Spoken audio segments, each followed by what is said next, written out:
भारतीय वायुसेना की रीढ़ कहे जाने वाले MiG-21 फाइटर जेट की 62 साल बाद डिकमिशनिंग। चंडीगढ़ एयरबेस में दी गई विदाई। विमान की सेवाएं आधिकारिक तौर पर खत्म। 1963 में हुआ था इंडक्ट। विदाई समारोह में एयरफोर्स चीफ ने 6 जेट्स के साथ आखिरी बादल फॉर्मेशन में उड़ान भरी। स्क्वाड्रन लीडर प्रिया शर्मा ने भी फ्लाई पास्ट में हिस्सा लिया। 62 साल की सर्विस में सुपरसोनिक MiG-21 ने 65, 71, 99 के अलावा पठानकोट के युद्ध में भूमिका निभाई। 2019 में बालाकोट एयर स्ट्राइक में भी महत्वपूर्ण भूमिका।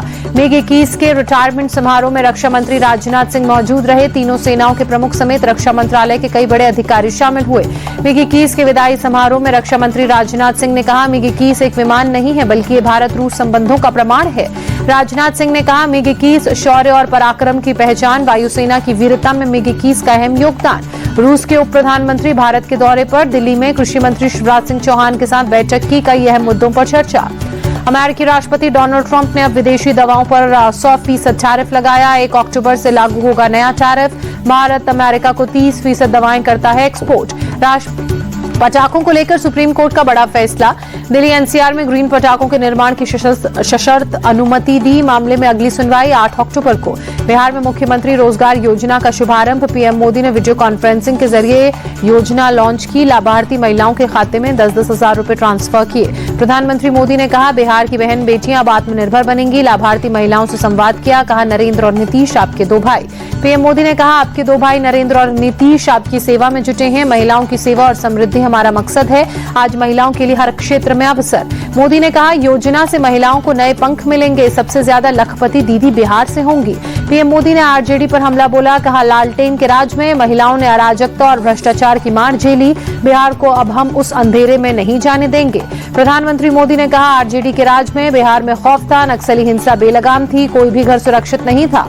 मोदी ने कहा, नीतीश कुमार के आने के बाद बिहार में कानून की व्यवस्था लौटी, राज लौटा। अब बिहार की बेटियां बेखौफ घरों से बाहर निकलती हैं। कार्यक्रम में सीएम नीतीश ने कहा, पिछली सरकारों ने सिर्फ अपने परिवार के लिए काम किया, हमने पूरे बिहार के लिए काम किया। महिला रोजगार योजना को लेकर जेडीयू नेता राजीव रंजन ने कहा, ये योजना बिहार में महिलाओं के लिए गेम चेंजर साबित होगी।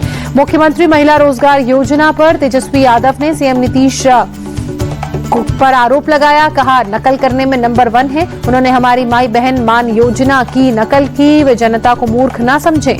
प्रियंका गांधी के बिहार दौरे पर केंद्रीय मंत्री गिरिराज सिंह ने कहा, बिहार में कांग्रेस का कुछ नहीं होने वाला। कांग्रेस ने बिहार को सिर्फ अपमानित किया।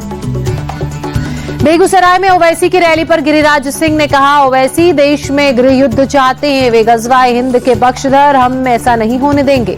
लालू यादव के बड़े बेटे तेज प्रताप यादव ने अपनी नई पार्टी बनाई। जनशक्ति जनता दल रखा नाम। ट्विटर पर पार्टी का पोस्टर जारी किया। पार्टी का लोगो ब्लैक बोर्ड। तेज प्रताप ने खुद को पार्टी का राष्ट्रीय अध्यक्ष बताया। पोस्टर में गांधी, अंबेडकर, जेपी लोहिया और कर्पूरी ठाकुर की तस्वीर। पिता लालू यादव की फोटो पोस्टर से गायब। तेज प्रताप यादव ने कहा, बिहार के संपूर्ण विकास के लिए समर्पित और तत्पर हूं। लंबी लड़ाई लड़ने के लिए तैयार हूं। महाराष्ट्र के बीड में आई लव मोहम्मद कार्यक्रम में सीएम योगी को मंच से दफनाने की धमकी। मौलाना ने मंच से योगी के खिलाफ अपशब्दों का इस्तेमाल किया।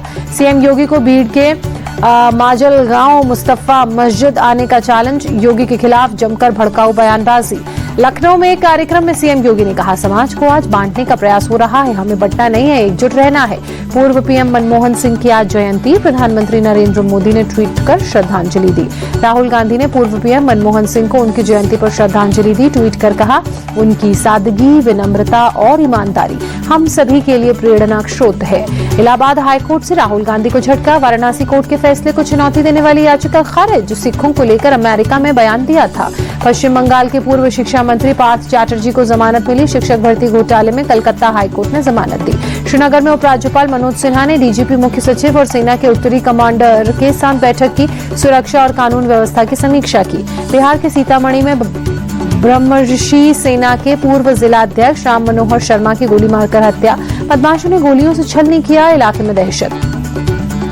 हत्या के बाद स्थानीय लोगों का गुस्सा फूटा। नेशनल हाईवे जाम किया। उग्र भीड़ को पुलिसकर्मियों ने खदेड़ा। वीडियो हुआ वायरल। दिल्ली के सीलमपुर में रात करीब 8:30 बजे 15 साल के लड़के की चाकू मारकर हत्या। नाबालिग आरोपी हिरासत में। हत्या में इस्तेमाल चाकू बरामद। करण के परिवार वालों का आरोप, दहशत फैलाने के लिए दूसरे समुदाय के लड़के ने चाकू मारा। नाराज भीड़ ने सड़क जाम करने की कोशिश की। पुलिस ने सड़क खाली करवाने के लिए भीड़ पर लाठीचार्ज किया। फॉरेंसिक की टीम ने मौके से सबूत जुटाए। दिल्ली में छात्राओं से छेड़खानी मामले में बड़ा खुलासा, स्वामी चैतन्यानंद के खिलाफ छेड़खानी के मामले में 2016 में भी एफआईआर हुई थी। पीड़ित छात्राओं को कमरे में रखता था बंद। दिल्ली साइबर पुलिस के हाथ बड़ी सफलता लगी। इंटरस्टेट साइबर ठग गैंग का पर्दाफाश, 4 आरोपी गिरफ्तार। फर्जी ट्रेडिंग ऐप बनाकर ठगी करते थे। यूपी के बरेली में छेड़खानी का विरोध करना पीड़ित परिवार को महंगा पड़ा। दूसरे समुदाय के लोगों ने जमकर पीटा, सोशल मीडिया पर वीडियो वायरल। आरोपियों ने पीड़ित लड़की को घर से उठा ले जाने की धमकी दी थी। पुलिस ने केस दर्ज कर जांच शुरू की। आरोपी कई दिनों से पीड़िता को परेशान कर रहे थे। यूपी के कानपुर में किशोरी की हत्या के आरोपी से पुलिस की मुठभेड़, आरोपी के पैर में गोली लगी, तमंचा, कारतूस और मोबाइल बरामद हुआ। यूपी के बिजनौर में वन विभाग की टीम ने 4 गुलदारों को पकड़ा। ग्रामीणों ने राहत की सांस ली, कई लोगों को अपना शिकार बना चुका था। हैदराबाद में भारी बारिश के बाद शहर के कई हिस्सों में भीषण जलभराव, जनजीवन प्रभावित, ट्रैफिक की रफ्तार रुकी।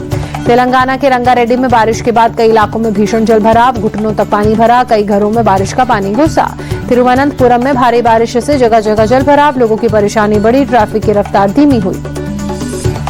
शारदीय नवरात्र का 5वां दिन आज दिल्ली के छतरपुर स्थित श्री आद्या कात्यायनी शक्तिपीठ मंदिर में श्रद्धालुओं का तांता, माता रानी के दर्शन कर आशीर्वाद लिया। एशिया कप के इतिहास में पहली बार भारत और पाकिस्तान के बीच खिताबी मुकाबला होगा। रविवार को दुबई इंटरनेशनल स्टेडियम में दोनों टीमें आमने सामने होंगी। एशिया कप के सुपर 4 मुकाबले में आज भारत और श्रीलंका के बीच टक्कर होगी। दुबई में रात 8 बजे शुरू होगा मैच।